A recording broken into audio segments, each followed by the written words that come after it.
realizing I should probably stop and like film an intro thingy where I'm like, today we're going to be talking about, freelancing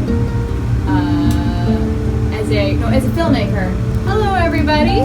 Today I am interviewing two filmmakers. This is Bear Hanrahan, and he's a freelance videographer.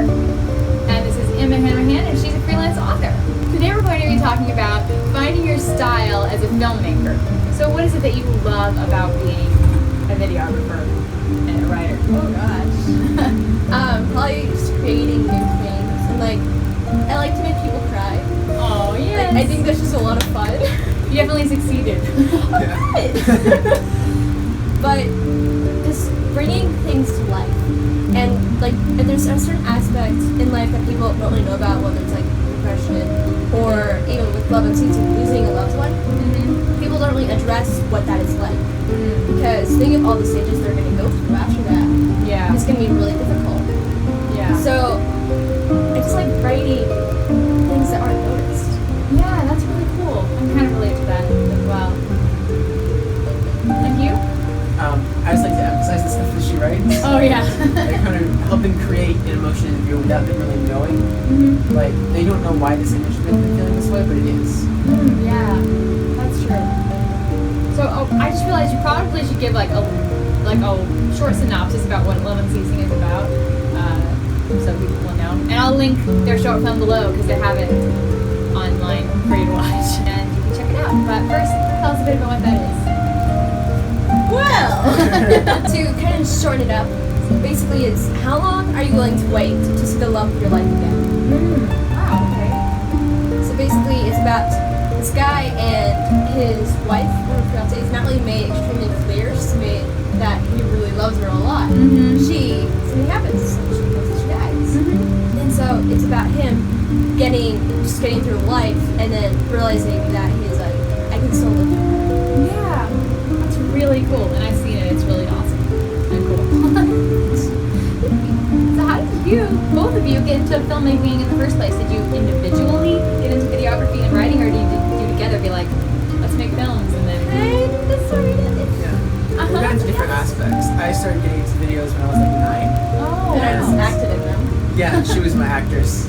And made just like little minute-long comedy skits. Oh yeah. And then after we saw Widow's Mite, it was actually kind of a turning point. Oh, To realize, okay. you don't need money. Yeah. A lot of money. No, you just sell money. Yeah. And you can have a small team, and you can create a really awesome product. Yes. It's like a tangible thing you can actually do. Yeah, that's a really cool thing about short films in general, although I guess some features, where if you have enough people passionate about it, you really can make quality stuff without having a ton of budget ahead of time. Yes. It's pretty unique. Yeah, it is. That was the same reason when I made Hit, is when I saw another YouTuber who I knew didn't have a big budget make a film that was still really impactful. Which, by the way, Hidden was great. Oh, thank you. Yes, it was. On the sound. Okay, now back to normal. Back to our originally scheduled broadcast. How do you guys find your unique style as filmmakers? That's actually a really good question. I haven't really thought about it. I kind of just write whatever I feel like. Basically, if you're gonna make a film or write a film or just write a book or do anything creative, do what you would be attracted to. Oh, So, yes. Write what you want to read about. Make a film about what you want to see.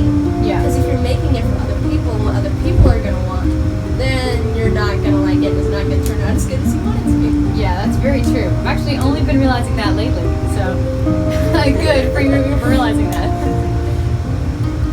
For me, it's more like when you find something on like Pinterest or Instagram, you're like, oh my gosh, this is amazing. Yes. And you just want to make that. Like, find something. Let's see right now. We talked earlier. Unlock. You find something that makes you giddy. Make more of it. Oh, Kind yes. of follow that down the rabbit hole. It feels. It gives you feels. Yeah, it gives you feels. Like, When it gives you do feels, that. when you cry about it, when you're like lay up and stay awake at night and stare at the ceiling, you're just like, I can't sleep, I'm just too excited. Yes. Like, I remember there was one point when I was working on script with Love and Ceasing with Bear, and like we just got this idea, and And both of us just started crying because we were so happy with it. Aw. Like, this is terrible and I love it. Oh, that's awesome. And it's like, you know how they say no tears in the rider, no tears in the reader? It's like, That's true. you guys proved that. People have cried from watching it. You Yeah. cried. So, It's a hey, pride. it's literally true. It is. I think it was during the engagement scene. Like the whole flashback, we're like, what if this is proposing? So many minutes of that, you're just like, And I'm like looking through her art and it's, oh, That's that also just pretty. feels. So many feels. yes. So, one other interesting topic that comes with being a Christian filmmaker is how do you approach the whole idea of like having meaning lessons or morals or whatever you want to call it in your films? Do you think I want to teach this lesson and then you go about trying to make that into a movie, or do you think more the other way around, like I want to make this movie and then what's the meaning in it, or like where does that all align for you? For me, it's I have a meeting, but I want to make a film. So I mean, somehow wedge it in there without making it too obvious. Oh, okay, yeah. Because people notice it right away. Then they're like, okay, now I know exactly how the story is going to end. I know exactly what's going to happen. Yeah. And it's just, it's not how it could be. Mhm. But if they walk out and they're like, oh my gosh, I learned this today. Yes. Then that's your goal. Yeah. And also it's fun to have like a bunch of little messages put in there that people don't notice. Oh, And everybody yeah. can learn something from it. That's a good idea, yeah. For me, it's more like, I don't write that much just because I'm an image guy. Uh-huh. But I prefer the method where it's like you just kind of write who you are and it just comes out. Like, Yeah, yeah, yeah. Might have a I certain- learned that idea. yeah.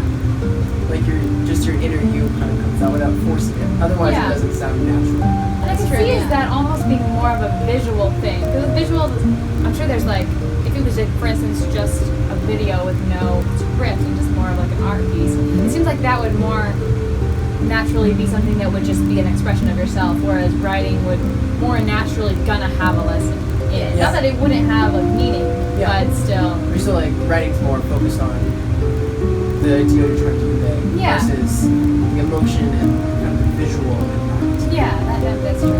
Yes, yes.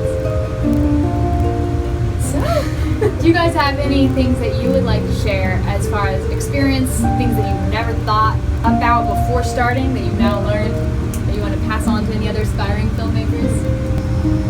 Consume a lot of media. Good stuff, Oh. not bad stuff. But Yeah. like just ingest tons of quality content because that'll influence who you are as a person Mm-hmm. and your ability to create solid content because you'll know what you're looking for. It's a really good thing to be here because I don't think I tend to be on the side where I'm just like, I gotta work, like make stuff all the time, but maybe I'm not really taking in that much like quality stuff. I found that, yeah, in the past too. Mhm. It's like, if you aren't doing what you want to be doing, you gotta see to know what you want. Oh yeah. Yes. No, I totally did. That's really cool. Yeah, like with writing, the more you read, the better you'll get too. Yeah. Because like you see more words that you've never used before, Yeah. and you'll just see like new perspective on things. Your mind will start figuring things out. Definitely great. So like just with being creative in general, it's not just doing it; it's watching it happen around you, Oh, and yeah, watching yeah. others do it, and watching how others are influencing people, and trying to figure out how you can influence somebody. Don't hold back if you want to do it. Oh yeah. Like just because somebody be like, oh, it's okay, you know, this little stop motion movements, it's all right. Coloring is terrible, but good job for reversing. Don't let anything that people say bring you down. Just do it, because the more you do, the better you will get. Thank you. Just do it. That's what I do.